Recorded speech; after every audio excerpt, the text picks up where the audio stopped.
in consolidation of power, when you look at history, the first thing that dictators do is shut down the press. And I'm not saying that President Trump is trying to be a dictator. I'm just saying we need to learn the lessons of history. Joining us now, Susan Glasser, Chief International Affairs columnist for Politico and co-author of the book Kremlin Rising, Vladimir Putin's Russia and the End of the Revolution. And back with us, Anna Marie Cox. Susan, you've covered Vladimir Putin close up. Did he ever say that the press was the enemy of the Russian people?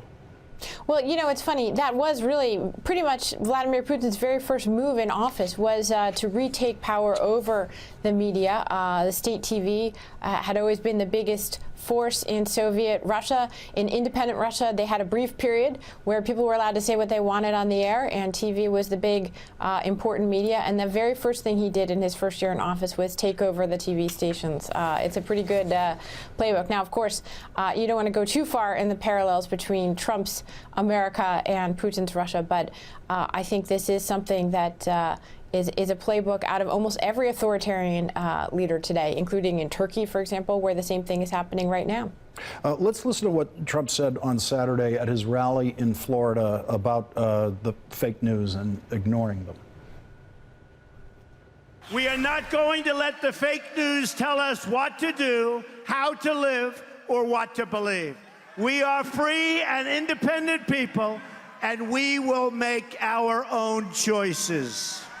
So, Anna, this begins, of course, with misstating the case, lying that the news media is trying to tell us what to do. Right. Well, you're not going to tell me what to do, right? So that he gets that reflex right away.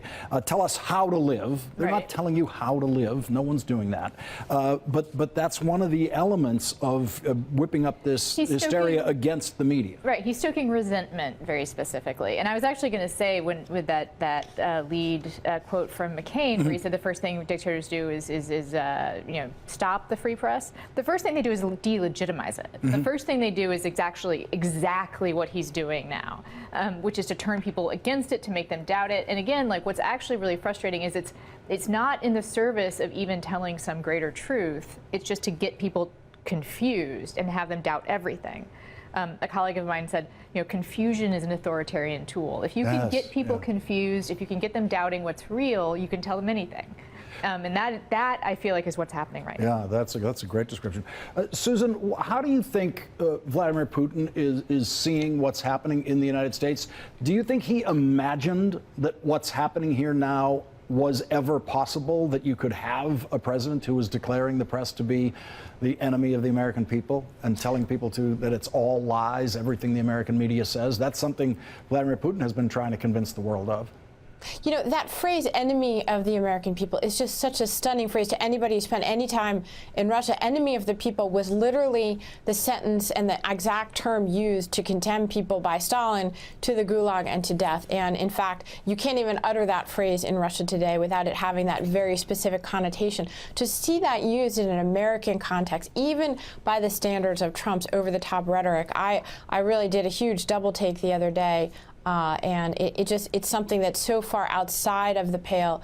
And remember, right now, this is in a context in Russia where, of course, Putin didn't expect that he would be living in a world with Donald Trump as president. None of us expected it. But I go back to Anna Marie's word, confusion. I think that regardless of what the Russians thought they were doing in the election, one of the things that was their goal was confusion, to the extent that they had a program of supporting Donald Trump in the presidential election. They certainly didn't expect that it would succeed, but I do think that they expected that they could successfully confuse us, undermine legitimacy of our institutions. What's such a stunner is just the notion that right now it's Donald Trump who's undermining the legitimacy of our institutions as much as it is any Russians. And that, again, is sort of my point. You don't need to look at the conspiracy between Putin and Trump because we don't really know what that's about.